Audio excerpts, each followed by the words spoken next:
ಅಂತಾರಾಷ್ಟ್ರೀಯ ವಿಶ್ಲೇಷಕರಾಗಿರುವಂತಹ ಗಿರೀಶ್ ಲಿಂಗಣ್ಣ ಅವರು ನಮ್ಮ ಜೊತೆಗೆ ಫೋನ್ ಸಂಪರ್ಕಕ್ಕೆ ಸಿಕ್ಕಿದ್ದಾರೆ. ಸರ್ ನಮಸ್ಕಾರ. ನಮಸ್ಕಾರ ಸರ್. ಹಲೋ ನಮಸ್ಕಾರ ಸರ್. ಸರ್ ಈಗಾಗಲೇ ಗಮನಿಸ್ತಾ ಇದ್ದೀವಿ ದಾಳಿಯನ್ನ. ಈಗಾಗಲೇ ಅಮೆರಿಕ ಬಹಳ ಸೀರಿಯಸ್ ಆಗಿ ತಗೊಂಡು ನೇರವಾಗಿ ವಾರ್ನಿಂಗ್ ಕೂಡ ಕೊಟ್ಟಿತ್ತು.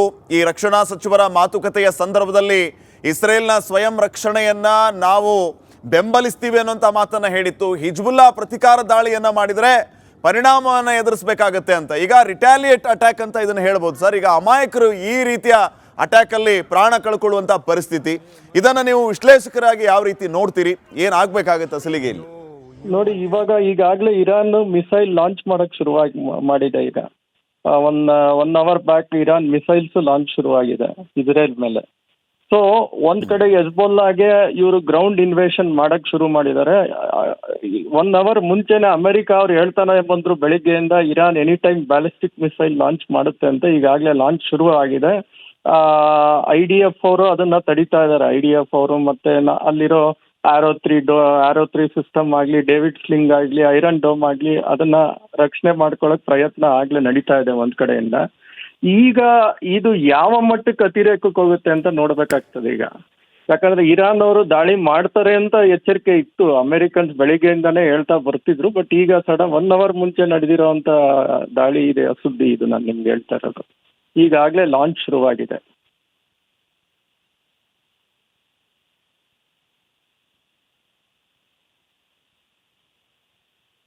ಹಲೋ ಗಿರೀಶ್ ಲಿಂಗಣ್ಣವರ, ಈಗ ಅಮೆರಿಕ ಈ ಒಂದು ವಿಚಾರಕ್ಕೆ ಸಂಬಂಧಪಟ್ಟಂಗೆ ಈಗಾಗಲೇ ತನ್ನ ನಿಲುವನ್ನ ಸ್ಪಷ್ಟಪಡಿಸಿದೆ. ಇಸ್ರೇಲ್ನ ದಾಳಿಯ ವೇಗವನ್ನ ನೋಡಿದ್ರೆ ಅಮೆರಿಕದ ಸಹಾಯದ ಅಗತ್ಯ ಇದೆಯಾ ಅನ್ನುವಂತಹ ಪ್ರಶ್ನೆ ಮೂಡುತ್ತೆ. ಆದಾಗ್ಯೂ ಈಗಾಗಲೇ ಇಸ್ರೇಲ್ಗೆ ಒಂದು ರೀತಿಯ ಆನೆ ಬಲ. ಮುಂದೆ ಏನಾಗ್ಬೋದು ಸರ್? ಯಾವ ರೀತಿಯ ಪರಿಣಾಮವನ್ನು ಎದುರಿಸಬಹುದು ಈ ಹಿಜ್ಬುಲ್ಲಾ? ಹಿಜ್ಬುಲ್ಲಾ ಒಂದೇ ಅಲ್ಲ, ಈಗ ಇರಾನ್ ದಾಳಿ ಈಗ ಮೇಜರ್ ಆಯ್ತಾ ಬಂತೀಗ. ಈಗ ಹಿಜ್ಬುಲ್ಲಾ ಅದು ಗ್ರೌಂಡ್ ಇನ್ವೇಷನ್ ಶುರು ಮಾಡಿದ್ದಾರೆ. ಹಿಜ್ಬುಲ್ಲಾನ ಒಂದು ಕಡೆ ಮಾರಲಿ ಇವರು ಸರ್ಪ್ರೆಸ್ ಮಾಡಿದ್ದಾರೆ.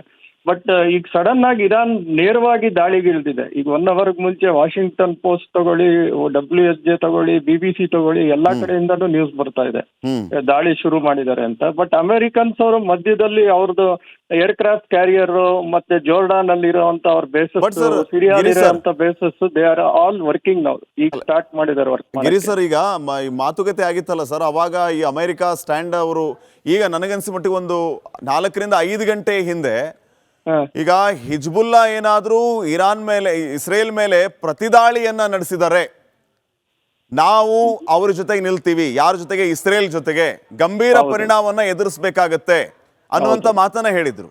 ಹೌದು. ಸೊ ಅದು ಇದಕ್ಕೆ ಯಾವ ರೀತಿ ಲಿಂಕ್ ಆಗುತ್ತೆ ಅಂತ ಕೇಳ್ತಿರೋ ಸರ್? ಅಲ್ಲ, ಈಗ ಪ್ರತಿ ದಾಳಿ ಈಗ ಹೆಜ್ಬುಲ್ಲಾ ದಾಳಿನೂ ಶುರು ಮಾಡುತ್ತೆ. ಈಗ ಮೇಜರ್ ಇರಾನೇ ಶುರು ಮಾಡ್ಬಿಟ್ಟಿದ್ಯಲ್ಲ ದಾಳಿ. ಈಗ ಹೆಜ್ಬುಲ್ಲಾ ಬಿಡಿ, ಹೆಜ್ಬುಲ್ಲಾ ಈಗ ಅವ್ರು ಏನೇ ದಾಳಿ ಮಾಡಿದ್ರು ಇರಾನ್ ದಾಳಿ ಮಾಡೋಷ್ಟು ಜೋರ್ ಇರಲ್ಲ. ಯಾಕಂದ್ರೆ ಇರಾನ್ ಹತ್ರ ಬೇಕಾದಷ್ಟು ಬ್ಯಾಲಿಸ್ಟಿಕ್ ಮಿಸೈಲ್ಸ್ ಇದಾವೆ. ಹತ್ತತ್ರ 3000 ಬ್ಯಾಲಿಸ್ಟಿಕ್ ಮಿಸೈಲ್ಸ್ ಇದಾವೆ. It can reach 2000 kilometres and anywhere it can blast the Israeli sites.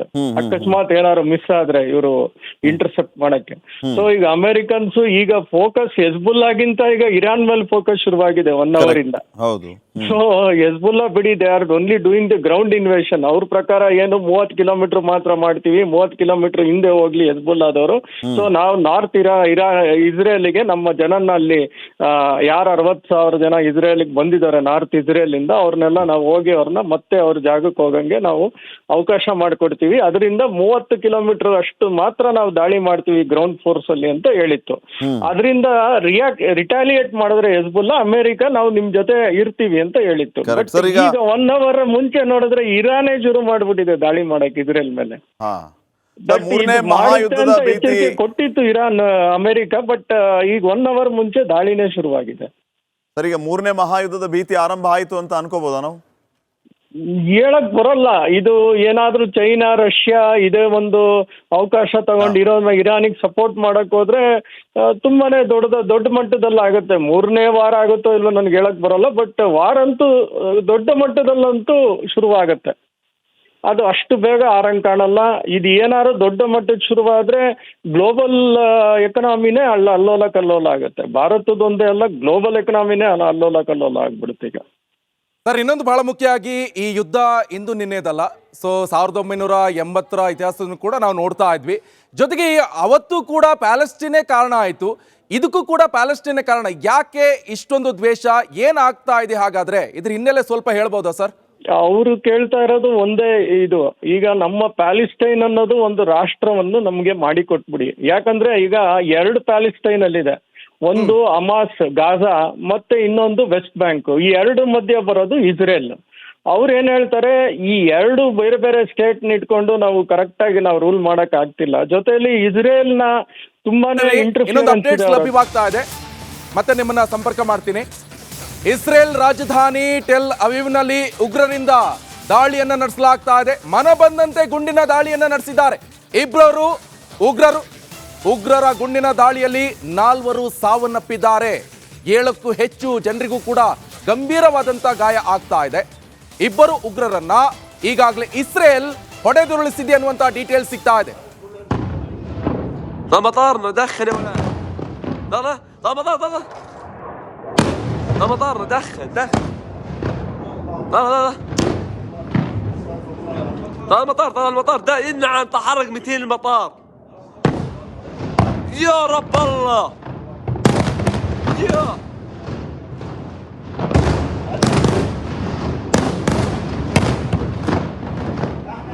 لا المطار دخل مطارنا. لا مطارنا دخل يا ولاد. لا لا لا مطار لا لا لا مطارنا دخل لا لا لا sir, ಈಗಾಗಲೇ ನೀವು ಎಕ್ಸ್ಪ್ಲೈನ್ ಮಾಡ್ತಾ ಇದ್ರಿ ಯಾಕೆ ಪ್ಯಾಲೆಸ್ಟೀನ್ ಯುದ್ಧಕ್ಕೆ ಇಷ್ಟೊಂದು ಕಾರಣ ಆಗ್ತಾ ಇದೆ 1980ರಿಂದ ಅಂತ. ನೀವು ಈಗಾಗಲೇ ಎಕ್ಸ್ಪ್ಲೈನ್ ಮಾಡ್ತಾ ಇದ್ರಿ ಸರ್, ಕಂಟಿನ್ಯೂ ಸರ್. ಈಗ ಅವ್ರು ಏನ್ ಹೇಳ್ತಾ ಇದಾರೆ ಅಂದ್ರೆ, ಈ 2 ಪ್ಯಾಲೆಸ್ಟೈನ್ ಅಲ್ಲಿ ಹಸ್ತಕ್ಷೇಪ ಬೇಡ, ನಮ್ದೊಂದು ಕಂಪ್ಲೀಟ್ ಒಂದು ಸ್ಟೇಟ್ ಅಂತ ಮಾಡ್ಕೊಟ್ಬಿಡಿ ನೀವು ಅಷ್ಟೇ ಕೇಳ್ತಾ ಇರೋದು ಅವರು.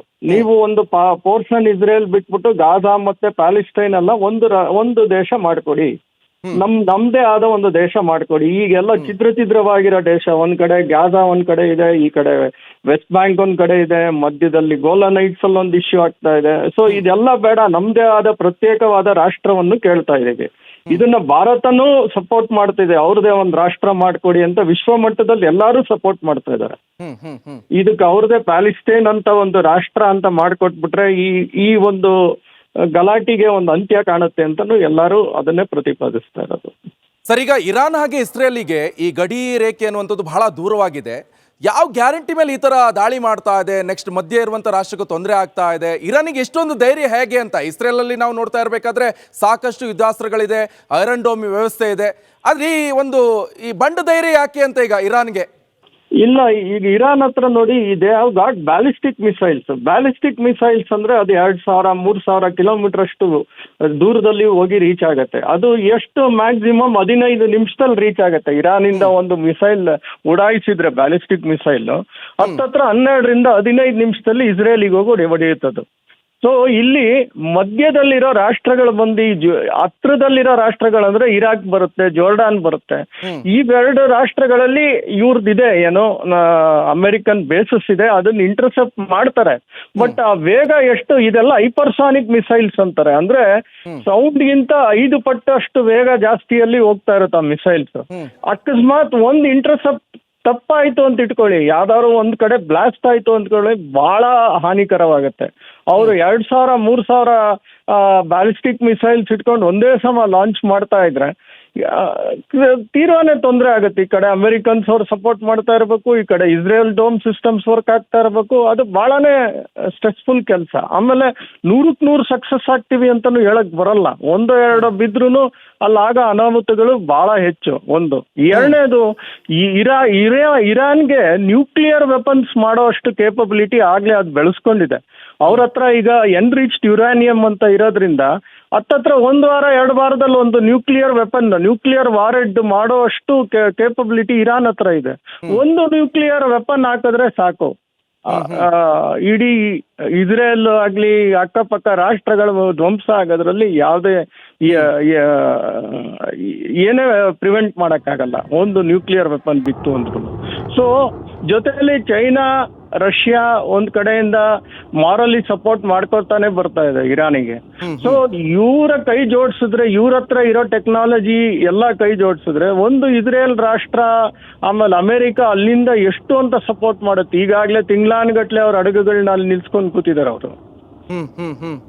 ಸೊ ಇದನ್ನೆಲ್ಲ ನೋಡಿದ್ರೆ ಅಷ್ಟು ಈಸಿಯಾಗಿ ಅಮೆರಿಕ ಇದೆ, ಇಸ್ರೇಲ್ಗೆ ಏನು ತೊಂದರೆ ಆಗಲ್ಲ ಅಂತ ಹೇಳಕ್ ಬರಲ್ಲ. ಇದು ಏನಾದ್ರು ಪೋಲರೈಸ್ ಆಗಿ ಬೇರೆ ಬೇರೆ ದೇಶಗಳಿಗೆ ಸಪೋರ್ಟ್ಗಳು ಸಿಗಕ್ ಶುರುವಾಗ್ಬಿಟ್ರೆ ಹೇಳಿ. ಈಗ ಈ ಹಮಾಸ್ ಮುಖ್ಯಸ್ಥ ಇಸ್ಮಾಯಿಲ್ ಹನಿಯನ್ನ ಹೊಡೆದ್ರಲ್ಲ, ಆವಾಗಿಂದಾನೇ ಪ್ರತಿದಾಳಿ ಮಾಡಬೇಕು ಅನ್ನೋದ್ರ ಬಗ್ಗೆ ಭಾರಿ ಚರ್ಚೆಗಳು ಅವರ ವಲಯದಲ್ಲಿ ನಡೆದಿದ್ವು.